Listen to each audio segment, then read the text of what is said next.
کیوں؟ یہاں ایک نقطہ بتاتا چلو ہم کیسے ہیں، یہاں کیوں پڑھتے ہیں؟ تو اللہ نے کہا افضل تو وہ ہے، گھر جا کے پڑھو، یہاں کیوں پڑھتے ہیں؟ یار جہاں تنہائی ہوگی ذرا مزہ آئے گا، شور نہیں ہوگا، بیوی کا چکر نہیں ہوگا، بچوں کو دھیان نہیں ہوگی، یہ اکثر لوگوں کا ہی ہوتا ہے، آرام سکون سے بیٹھ کے پڑھیں گے۔ خبردار، یہ مفتی تقی رحمہ اللہ کی بات، مدد اللہ کی بات مجھے یاد آتی ہے، سبحان اللہ۔ بھائی ابھی ایک لمبا قصہ ہے تھانوی رحمۃ اللہ کا، تو میں بس تو آپ کو شارٹ بات کرتا ہوں۔ کسی مرید نے ان سے سوال کیا تھا قسم کا، تو انہوں نے کہا حکم کس کا ہے؟ اللہ کا۔ تو مزے آپ وہاں لے رہے ہیں جہاں اللہ کا حکم نہیں ہے؟ بولے سبحان اللہ، یہ تو آپ کا مزہ ہے، اللہ کا مزہ لینے کی تو میں تجھے وہاں بھیجاؤں گا، اب تو مجموعے میں جا کے پڑھ۔ تو آپ کہیں گے جی نہیں، وہ دھیان دو، کہتا تجھے اس سے کیا غرض ہے؟ مجھے یہ ادا بہت پسند ہے کہ شور بھی مچتا رہے، بیوی بچے اچھلتے رہے، ادھر ہوتا رہے، اور تو مجھے یاد کرتا رہے، تو مجھ سے زیادہ ہے۔ وہ جگہ تجھے میں نے دے دی تھی وہاں کرنے کی، یہاں میں خود میری مرضی ہے کہ تم وہاں کی نماز کا مزہ اور ٹیسٹ بڑا ڈفرنٹ ہوگا، سبحان اللہ۔ تو ہر وقت اس چکر میں آدمی نہ رہے کہ بھائی کنسنٹریشن ہونی چاہیے اور بڑا دھیان ہونا چاہیے نماز، یہ دھیان اللہ کا کہ تمام مجموعے کے اندر بھی ہم اللہ کو یاد کر رہے ہیں،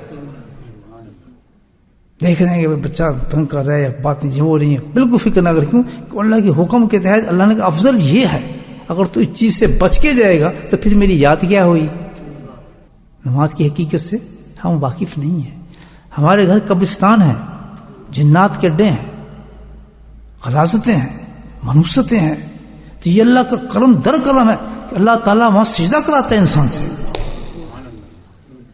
ہم ڈھونڈتے پڑتے ہیں تنہائی، اللہ کہتا ہے کہ میں تیرے گھر کو پاک کرنا چاہتا ہوں، تو نہیں جانتا کہ اس میں کتنی بلائیں اترنے والی ہیں، کتنی نحوستیں آنے والی ہیں، کتنی مصیبتیں آنے والی ہیں، کتنی اس میں خرابات ہونے والی ہیں، کیا حالات ہونے والے ہیں۔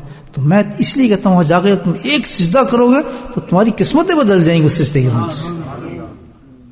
آج بات سمجھ آ رہی ہے نہیں آ رہی؟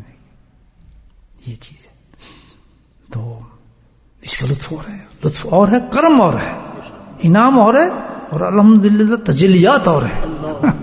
کیا مقصد یہ تھا کہ ہم اللہ کا شکر کیسے کریں کہ آپ جیسا نبی دے دیا اور دین اسلام دے دیا، سبحان اللہ۔ دیکھیں صحابہ کا انداز سے دیکھیں آپ، کبھی ہم نے کیا اس بات پہ شکر؟ مجھے بتائیں کبھی ذکر اس لیے ہم نے کیا؟ دوستوں کہتے ہیں بڑے ذاکر ہیں، ہم بڑا ذکر کرتے ہیں، سوچنے والی بات ہے۔ آگے دیکھیں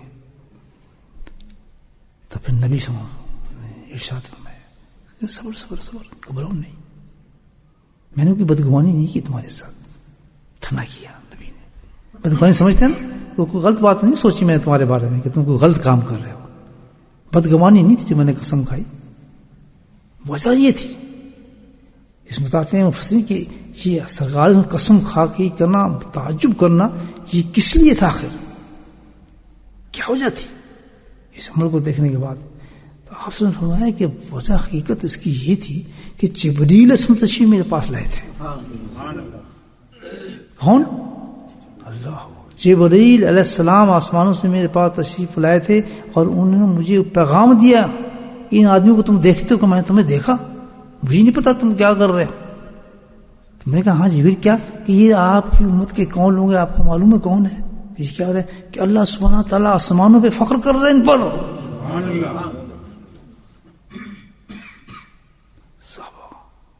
اللہ تعالیٰ فخر فرما رہے ہیں ان پر، آسمان پہ فرشتوں پر۔ تبھی میں نے قسم کھائی ہے کہ اللہ میری امت میں ایسے لوگ کہ جن پہ اللہ فخر فرمائے، سبحان اللہ، اللہ اکبر۔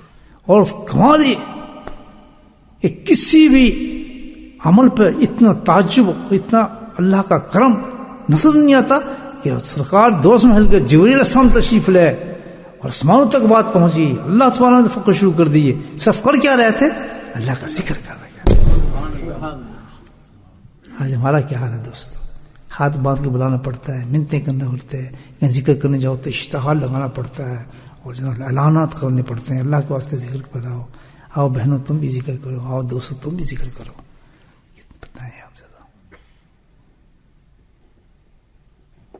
اللہ کو ذکر کی بلندی آپ دیکھیں، نبی حیران ہو گئے کہ اتنا بڑا عمل ہے، تبھی تو قسم کھائی کہ واقعی اللہ کی قسم، اس ذکر پہ یہ انعام اتنا بڑا، مجھ سے بڑا کوئی انعام ہو سکتا ہے دوست؟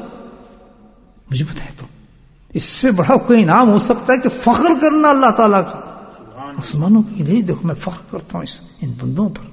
تو جن لوگوں پہ اللہ فخر کر رہا ہوگا ان کے اعزاز کیا ہوں گے، ان کے رتبے کیا ہوں گے، ان کی جنتیں کیا ہوں گی، ان عورت مردوں کے مقامات کیا ہوں گے. سکتا جتنی بلند عبادت ہوگی اللہ اس کی حلاوت کو، ٹیسٹ کو چھپا کے رکھیں گے. اس کی وجہ کیا ہے کہ کہیں ایسا نہ ہو کہ ٹیسٹ کے چکر میں میری عبادت کرے. میں چاہتا ہوں کہ اس میں روکھا پن ہو اور یہ میری بڑی عبادت کرے. جگہ نا دوستوں کہ کسی آدمی سے آپ کو اتنی محبت ہو کہ آپ جائیں نہ چائے نہ پانی نہ روٹی نہ دلیا نہ دال نہ کچھ بھی نہیں، اور آپ اس سے ملنے جا رہے ہیں 10 میل سفر کرنے کے بعد، ملنا آپ کو وہاں کچھ بھی نہیں، لیکن آپ بڑی محبت کے ساتھ بیٹھ بھی گئے، گفتگو بھی کی، اٹھ کے آ بھی گئے. دیکھیں آپ اس ملاقات میں کیا ہوگا. جہاں پتہ جی وہاں تو جناب بریانی ملیں گی اور روسٹ ملیں گے، وہاں ملیں گے، تو وہاں تو جانے کا کیا بات، پتہ ہے کس وجہ سے آیا ہے، کس کی دوستی مضبوط ہوگی. جہاں کچھ بھی نہیں ملے گا لیکن خالص دوستی کے لیے جا رہا ہے کہ یار صرف تیری دوستی کے لیے 10 میل کا سفر کر کے آؤں، تیرا حال پوچھوں تو کیا ہے. ذہن میں بھی نہیں کہ یہاں سے کچھ کھانا ملے گا، کچھ نہیں ملے گا. اللہ تعالیٰ کہتا ہے کہ میرا بندہ بھی ایسا ہی ہونا چاہیے کہ ہے تو بہت کچھ اس کے پیچھے چھپا کے رکھا، لیکن مزہ نہیں لینے دوں گا اس کو، کیونکہ اتنی بڑی عبادت میں اس سے کرا رہا ہوں کہ اس کو مزہ لگ گیا تو اس کا سارا ثواب ختم ہو جائے گا. عجیب نقطے آ جا رہے ہیں ذہن کے اندر. تو اس چکر میں کبھی نہیں آنا دوست. اکثر لوگ شکایت کرتے ہیں مزہ بند ہو گیا جی، لطف نہیں آ رہا جی، دل نہیں لگ رہا جی، گھبراہٹ ہوتی ہے جی، فائدہ کچھ نہیں ہو رہا. ہم ذکر کرتے رہے ہمارا تو کچھ فائدہ نہیں، آپ تو کرتے یہ ہوگا فلاں ہوگا یہ ہوگا. اکثر لوگ کہتے ہیں کہ آپ نے تو یہ کہا تھا ذکر ہو جائے گا تو پھر یہ ہو جائے گا تو فلاں ہو جائے گا، تو ہمیں تو کچھ بھی ملا، ہم تو ویسے کے ویسے ہیں، تو ہمیں یہ نہیں ملا. سبحان اللہ. اس چیز کے بارے میں کہہ رہے ہیں جس کے ایک نقشہ اللہ نے دکھایا ہے، کچھ نہیں ملا. کہاں تک پہنچ گئے تم؟ اللہ کے دربار کو حاضر ہو گئے تم اللہ کے ذکر کرنے کے.